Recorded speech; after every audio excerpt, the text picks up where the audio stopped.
പ്രമേഹവും മനസ്സും എന്നതാണ് ഇന്നത്തെ നമ്മുടെ വിഷയം. പ്രമേഹമുള്ള 95% പേരുടെയും ധാരണ ഇതൊരു മാറാവ്യാധിയാണ്, തീരാവ്യാധിയാണ്, ജീവിതകാലം മുഴുവൻ മരുന്നും ഇൻസുലിനായിട്ട് നടക്കണം എന്നുള്ളതാണ്. ഇത് അവരുടെ കുഴപ്പമല്ല, നമ്മുടെ ഉപബോധ മനസ്സിൽ കിടക്കണം അതാണ്. നമ്മൾ പ്രമേഹം തുടങ്ങി അന്നൊട്ട് മരുന്ന് കഴിച്ചു തുടങ്ങിയതാ. ചിലർ 5 വർഷം കഴിച്ചിട്ടുണ്ടാവും, ചിലർ 10 വർഷം കഴിച്ചിട്ടുണ്ടാവും, ചിലർ 15 വർഷം കഴിച്ചിട്ടുണ്ടാവും, 20 വർഷം കഴിച്ചിട്ടുണ്ടാവും. കൃത്യമായി ഡോക്ടറെ കാണുന്നു, ആശുപത്രിയിൽ പോകുന്നു, അവർ പറയുന്ന എല്ലാ മരുന്നും കഴിക്കുന്നു. നമ്മുടെ ഷുഗർ കുറഞ്ഞിട്ടില്ല, നമ്മുടെ ഷുഗർ മാറിയിട്ടില്ല, കുറഞ്ഞിട്ടില്ല എന്ന് കൂടിക്കൂടി വരികയും ചെയ്യുന്നു. ആദ്യം നമ്മൾ ഒരു ഗുളിക കഴിച്ചിരുന്നു, പിന്നെ 2 നേരം ഗുളിയാക്കി, പിന്നെ ഗുളിക ഡോസ് കൂട്ടി, പിന്നെ ഒന്നും നിൽക്കാതെ വന്നപ്പോൾ നമ്മൾ ഇൻസുലിനിലേക്ക് പോയി. പിന്നെ ഡോക്ടർ പറഞ്ഞു ഒരു 2 നേരം ഇൻസുലിൻ കഴിച്ച് ഉച്ചയ്ക്ക് ഗുളികയും കഴിക്കാൻ പറഞ്ഞു. നല്ല ഡോക്ടറെ കാണും, നല്ല ഹോസ്പിറ്റലാണ്, മൾട്ടി സ്പെഷ്യാലിറ്റി ഹോസ്പിറ്റലാണ്. എന്നിട്ട് നമ്മുടെ ഷുഗർ കുറഞ്ഞിട്ടില്ല. അപ്പോഴാണ് ഒരാള് യൂട്യൂബിൽ ഇരുന്നിട്ട് ഷുഗർ മാറും, ഷുഗർ കുറയും എന്നൊക്കെ പറയണത്. എങ്ങനെ നമ്മൾ വിശ്വസിക്കുന്നു വിചാരിച്ചാൽ മതി. നിങ്ങളുടെ കാര്യം മാത്രമല്ല, നിങ്ങളുടെ അമ്മയുടെ കാര്യം ഇത് തന്നെയാണ്. അമ്മ 20 കൊല്ലം ഷുഗറുമായിട്ട് ചികിത്സിച്ചതാണ്. അവസാനം 80 വയസ്സാകുമ്പോൾ മരിച്ചുപോയി. അമ്മാവൻ ഷുഗർ ആയിരുന്നു, അമ്മാവൻ 30 വർഷം ഷുഗറുമായിട്ട് നടന്നു, കാലിന് പെരുപ്പൊക്കെ അവസാനമായപ്പോൾ ഒരു കാല് തന്നെ മുറിച്ചു വന്നിട്ട് അമ്മാവൻ മരിച്ചു പോണത്. ഇത് കൂടാതെ നമ്മളുടെ കൂട്ടത്തിൽ ഓഫീസിൽ വർക്ക് ചെയ്യുന്ന 10-12 പേർക്ക് ഷുഗർ ഉണ്ട്. ഇവരൊക്കെ പല പല ഹോസ്പിറ്റലിൽ പോയി, ചിലർ ആയുർവേദം ചെയ്യുന്നു, ചിലർ ഹോമിയോ ചെയ്യുന്നു, ചിലർ ഒറ്റമൂലി ചെയ്യുന്നു, പലരും വലിയ വലിയ ഹോസ്പിറ്റലിൽ പോയി ചെയ്യുന്നു. ഇവരുടെ ആരുടെ ഷുഗർ മാറിയിട്ടില്ല. എന്നിട്ട് ഷുഗർ മാറുമെന്ന് പറഞ്ഞാൽ എങ്ങനെ വിശ്വസിക്കുക? ഇതൊരു പറ്റിപ്പാണ്.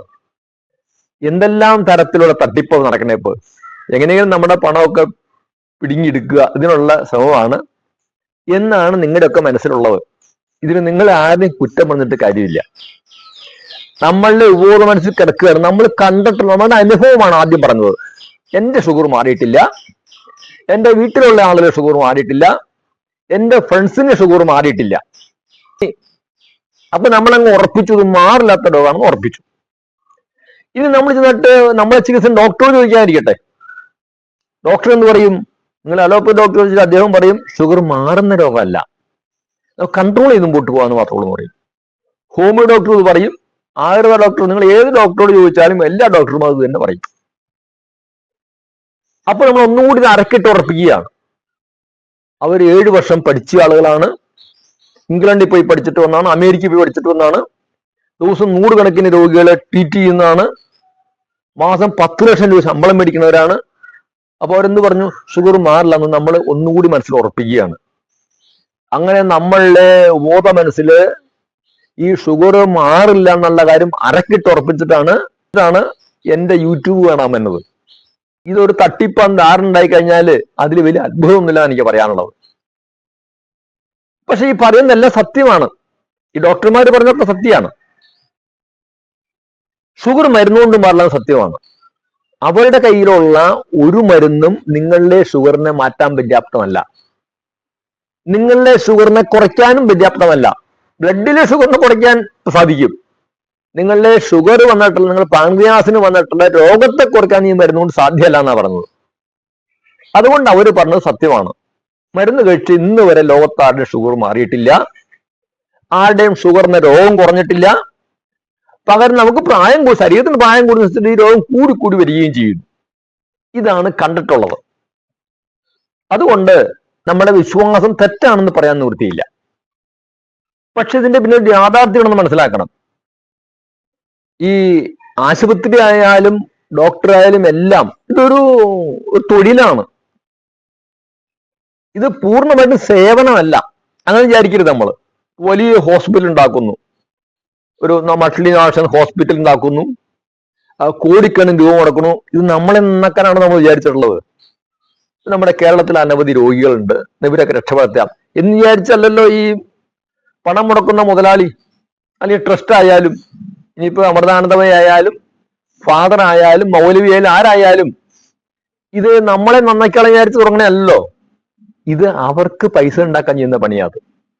അപ്പൊ സേവന മനസ്സ് ഇല്ല എന്നല്ല പറഞ്ഞത്. നല്ല ഡോക്ടർമാരുണ്ട്, നല്ല സേവന മനസ്സിലുള്ള ഡോക്ടർമാരുണ്ട്, നല്ല മാനേജ്മെന്റ് ഉണ്ടോ, ഇല്ല എന്നല്ല പറഞ്ഞത്. പക്ഷെ അങ്ങനെ നിലനിൽക്കാൻ സാധിക്കില്ല അവർക്ക്. കാരണം ഇത് പ്രോഫിറ്റ് മോഡ്, ഇത് ലാഭകരമായി പ്രസ്ഥാനം പോണെങ്കിൽ അത് ചിലപ്പോൾ ന്യായമായ മാർഗത്തിൽ മാത്രം മേടിച്ചു കഴിഞ്ഞാൽ ഹോസ്പിറ്റലിൽ നിൽക്കാൻ സാധിക്കില്ല.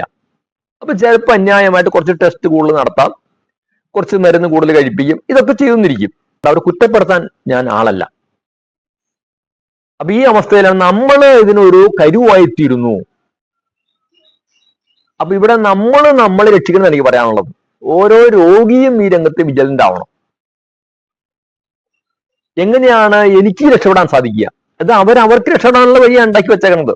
ഈ ഹോസ്പിറ്റൽ ഉണ്ടാക്കി വെക്കേണ്ടതും അമേരിക്കയിൽ പഠിക്കാൻ പോണതും 1 കോടി രൂപ മുടക്കിയിട്ട് സീറ്റ് മേടിക്കുന്നതും ഒക്കെ അവർക്ക് രക്ഷപ്പെടാനാണ്, നമ്മളെ രക്ഷപ്പെടുത്താനല്ല. ഒരു പഴയ ശ്ലോകമുണ്ട്, വൈദ്യരാജ നമോസ്തുതേ യമരാജ സഹോദര യമസ്തു ഹരതി പ്രാണാൻ വൈദ്യൻ ധനാനിജ എന്ന് പറയും. യമൻ കാലനും വൈദ്യനും സഹോദരന്മാരാണ്. കാലൻ നമ്മളെ കൊണ്ടുപോകുന്നു മാത്രമേ ഉള്ളൂ. വൈദ്യൻ നമ്മുടെ കയ്യിലെ പണവും മുഴുവൻ മേടിച്ചെടുക്കും, നമ്മളുടെ ആയുസിനെ ഇല്ലാതെയാക്കും. ഇങ്ങനെ ശ്ലോകം ഉള്ളതാണ്. ഇത് 1-2 വർഷം പഴക്കമുള്ളതല്ല, 10-200 വർഷമെങ്കിലും പഴക്കമുള്ള ശ്ലോകമാണ്. അപ്പൊ അന്നത്തെ വൈദ്യന്മാരും ഇങ്ങനെ തന്നെയായിരുന്നു. നമ്മൾ ആരെയും കുറ്റം പറഞ്ഞിട്ട് കാര്യമില്ല. ഞാൻ ആ ഒരു വൈദ്യനെയോ ഡോക്ടറെയോ കുറ്റപ്പെടുത്താൻ തയ്യാറില്ല. അന്നും വൈദ്യ മേഖല ഇങ്ങനെ തന്നെയായിരുന്നു. അതുകൊണ്ടാണ് ഇങ്ങനെ ശ്ലോകം എഴുതിയിട്ടുള്ളത്. ഇന്ന് നടക്കുന്നത് തന്നെയാണ്. അതുകൊണ്ട് നമ്മൾ ചെയ്യേണ്ടത് നമ്മളുടെ ആരോഗ്യത്തെ രക്ഷിക്കാൻ വേണ്ടിയിട്ട്, നമ്മളുടെ രോഗത്തെ മാറ്റാൻ വേണ്ടിയിട്ട്, നമ്മൾ പാടുപെട്ടുണ്ടാകുന്ന പണം മുഴുവൻ മരുന്ന് മേടിക്കാനും ചികിത്സയ്ക്കും വേണ്ടി ചെലവഴിക്കാതിരിക്കാൻ അതിന് വഴിയുണ്ടെന്ന് ആലോചിക്കണം എനിക്ക് പറയാനുള്ളത്. ഉണ്ടെന്നാണ് ഇതിന്റെ ഉത്തരം. പ്രമേഹം ഒരു ലൈഫ് സ്റ്റഡീസിലാണ് ജീവിതശൈലി രോഗമാണ്. ശരീരത്തിന് യോജിക്കാത്ത ആഹാരക്രമവും വ്യായാമത്തിന്റെ കുറവുമാണ് ഈ രോഗത്തിന്റെ പ്രധാന കാരണങ്ങൾ. ഈ 2 കാരണങ്ങൾ ഇല്ലാതെയാക്കിയാലേ കാര്യമായിട്ടുള്ള രോഗം ഇല്ലാതെയാവുള്ളൂ. ഒരു മരുന്ന് കൊണ്ടും ഇത് സാധ്യമല്ല. ഈ കാരണങ്ങൾ തുടരുന്ന കാലത്തോളം നമ്മൾ ഒരു രോഗിയായിരിക്കുക തന്നെ ചെയ്യും. അപ്പോൾ നമ്മൾ ചെയ്യേണ്ടത് ഈ 2 കാരണങ്ങൾ ഇല്ലാതെയാക്കുക. അപ്പോൾ രോഗം പടിപടിയായിട്ട് കുറഞ്ഞു വരും. ഒരു പരിധിവരെ രോഗത്തെ നമുക്ക് പൂർണ്ണമായിട്ട് ഇല്ലാതാക്കാൻ സാധിക്കും. 100% പേരുടെ പ്രമേയത്തെ നമുക്ക് ഇല്ലാതാക്കാൻ പറ്റില്ല. ഒന്ന് ഏജ് ഒരു ഘടകമാണ്, രോഗത്തിന്റെ ഏജ് ഒരു ഘടകമാണ്. പക്ഷെ എന്റെ കണക്കൂട്ടലില് ഒരു 50% പേരുടെയെങ്കിലും പ്രമേയം പൂർണ്ണമായിട്ട് മാറ്റാൻ സാധിക്കും. ബാക്കിയുള്ള 50%ന്റെയും മരുന്നിന്റെ അളവ് കുറയ്ക്കാൻ സാധിക്കും, അവരുടെ അസ്വസ്ഥത കുറയ്ക്കാൻ സാധിക്കും, അവരുടെ ചികിത്സാ ചെലവ് കുറയ്ക്കാൻ സാധിക്കും. ഫ്യൂച്ചറിൽ അവർക്ക് ഉണ്ടാകാനിടയുള്ള ഷുഗർ റിലേറ്റഡ് ഡിസീസുകളും കുറച്ചു കൊണ്ടുവരാൻ സാധിക്കും. 100% പേർക്കും ഈ പ്രകൃതിയുടെ മാർഗത്തിലേക്ക് വന്നാല് ഫലം കിട്ടുന്നുള്ള കാര്യത്തിൽ യാതൊരു സംശയവുമില്ല. 100% പേരുടെ രോഗം മാറ്റാമെന്ന് നമുക്ക് പറയാൻ സാധിക്കില്ല. അപ്പോൾ നിങ്ങളിൽ ബുദ്ധിയുള്ളവർ ചോദിക്കും, നിങ്ങൾക്ക് ബുദ്ധിയുണ്ടല്ലോ, ഈ പറയുന്നയാള് ഇങ്ങനെ ആളുകളിലൊക്കെ അസുഖം മാറ്റാം, അവരൊക്കെ രക്ഷപ്പെടട്ടെ എന്ന് വിചാരിച്ച് സേവന മനസ്സിലാണ് വന്നതെന്ന് ചോദിക്കും. ഞാനും 100% സേവന മനസ്സിലല്ല വന്നേക്കണത്. ഞാൻ ഫീസ് മേടിച്ചാ പഠിപ്പിക്കണത്. 2000 രൂപ വെച്ച് ഫീസ് ഒരു മാസം 2000 രൂപ ഫീസ് മേടിച്ചാണ് ഞാൻ പഠിപ്പിക്കണത്. 2ാമത്തെ മാസം 500 രൂപ ഫീസ് മേടിക്കും. 3ാമത്തെ മാസം തൊട്ട് ഈ ഫീസ് ഇല്ല, എത്ര നാൾ വേണമെങ്കിലും നിങ്ങൾക്ക് എന്റെ കൂടുതൽ മുമ്പോട്ട് പോകാം. ഇത് ഷുഗർ റിവേഴ്സ് ഓൺലൈൻ കോഴ്സാണ്. രാവിലെ 6 മണി തൊട്ട് 7 മണി വരെയും രാത്രി 7:30 തൊട്ട് 8:30 വരെയാണ് ക്ലാസ്. അങ്ങനെ ധാരാളം പേര് ഈ ക്ലാസ്സിന് വന്നിട്ട് അവരുടെ ഷുഗർ കുറഞ്ഞു വന്നിട്ടുണ്ട്. ഒപ്പം ഒരു കാര്യം പറയാം, ഇനി നിങ്ങൾക്ക് ഒരാൾക്ക് 2000 രൂപ തരാനില്ല, സാമ്പത്തികമായിട്ട് വിഷമം, ചികിത്സിച്ച് ആശുപത്രി പോയി എന്റെ കാശ്, അങ്ങനെ ഒരുപാട് പേര് എൻ്റെ അടുത്ത് പറയാറുണ്ട്, സാറേ ഞാൻ ചികിത്സിച്ച് തിണ്ടിപ്പോയ ആളാണ്, പൈസ മുഴുവൻ ആശുപത്രി വാടകയ്ക്കാണ്, വീട് വിറ്റ് വാടകയ്ക്ക്, അങ്ങനെ പറയുന്നവരുണ്ട്.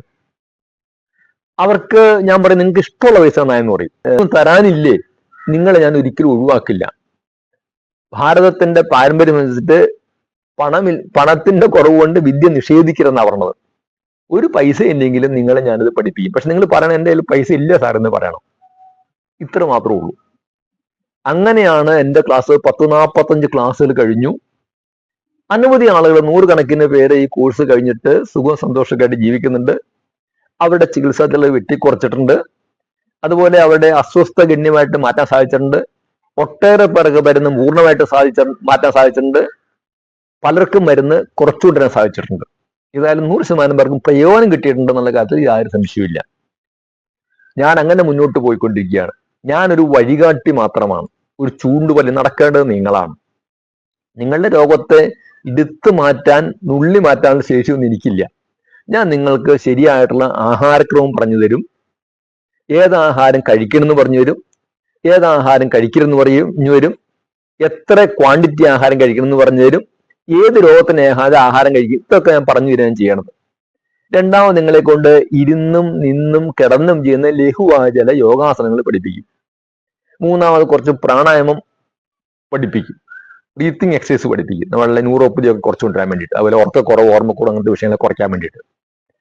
പിന്നെ ചെയ്യുന്നത് ചില പ്ലാന്റ് മെഡിസിൻസ് ഉണ്ട്, വേറെ നമ്മളുടെ കിഡ്നി ലിവറൊന്നും പോകാത്ത, നമുക്ക് വേറെ ദോഷമൊന്നും ഇല്ലാത്ത ചില സാധനങ്ങൾ, അത്തരം ചില സാധനങ്ങൾ പറഞ്ഞു തരും. പിന്നെ നിങ്ങളെ സ്ട്രെസ് കുറയ്ക്കാൻ വേണ്ടിയിട്ട്, നിങ്ങളുടെ ടെൻഷനും ആംഗ്രിയും വരിയും ഇത് കുറയ്ക്കാൻ ആവശ്യമായുള്ള ചില മെഡിറ്റേഷൻ പോലെ കാര്യങ്ങൾ പഠിപ്പിക്കും. അങ്ങനെ ഒരു 5 തലത്തിലാണ് ഞാൻ ഇതിനെ സമീപിക്കുന്നത്. ഒരു സമഗ്രമായ സമീപനം പറയാം. ഇങ്ങനെ മാത്രമേ നമുക്ക് ഷുഗറിനെ കുറയ്ക്കാനും ഇല്ലാതെയാക്കാൻ സാധിക്കുകയുള്ളൂ. ഇതാണ് ഷുഗറിനെ പൂർണ്ണമായിട്ട് ഇല്ലാതെയാക്കാനുള്ള വഴി. അപ്പൊ ഇതിനകത്ത് കുറച്ച് അധ്വാനമില്ലാതെ സാധിക്കില്ല. ഒരു ഗുളിക വായിലേക്ക് ഇട്ട് അല്പം വെള്ളം കുടിച്ചിട്ട് മാറ്റാന്ന് വെച്ചാൽ മാറുന്ന രോഗമല്ല അത്. അപ്പൊ ഈ ഫേസ്ബുക്കിലും വാട്സാപ്പിലും ഒക്കെ അങ്ങനെ വരുന്ന പരസ്യം ഒക്കെ പറ്റിക്കാനുള്ളതാണ്. അങ്ങനെ ഒരു മരുന്നും ലോകത്ത് വരെ കണ്ടുപിടിക്കപ്പെട്ടിട്ടില്ല. ഒരു മരുന്നും കൊണ്ട് നമുക്ക് ഇതിന് മാറ്റാൻ സാധിക്കില്ല. പക്ഷെ പലരും പറഞ്ഞേക്കാം, ഞാൻ അവിടെ പോയി മാറി, ഇവിടെ പോയി മാറി, ഇല കുടിച്ചു മാറി, ഈ കഷായം, അങ്ങനെയൊന്നും ഷുഗർ മാറില്ല. ഷുഗർ മാറണമെങ്കിൽ ഈ വഴി മാത്രമേ ഉള്ളൂ. അപ്പൊ അതിന് തയ്യാറുള്ളവർക്ക് വരാം. അതുകൊണ്ട് ഞാൻ എൻ്റെ ഈ വാക്കുകൾ നിങ്ങളുടെ ചിന്തയ്ക്ക് വിടുന്നു. നിങ്ങളും ബുദ്ധിയുള്ളവരാണ്, നിങ്ങൾ ചിന്തിച്ചു നോക്കുക. നിങ്ങൾക്കിത് പ്രയോജനപ്രദമാണെന്ന് തോന്നുവാണെങ്കിൽ ഇതിൽ വരിക. നിങ്ങൾക്കിത് സ്വീകാര്യമാണെന്ന് തോന്നുവാണ്. ധാരാളം പേര് ഇത്തരം രോഗങ്ങളൊന്നും വിഷമിക്കുന്ന ആളുകളുണ്ട്. അവരുമായിട്ട് ഈ ആശയം പങ്കുവെച്ച് അവർക്ക് വല്ല പ്രയോജനം കിട്ടുവാണെങ്കിൽ നിങ്ങളിത് ഷെയർ ചെയ്ത് മറ്റുള്ള ആളുടെ അറിയിക്കുക. ഇത്രയാണ് എനിക്ക് ഈ അവസരത്തിൽ പറയുവാനുള്ളൂ.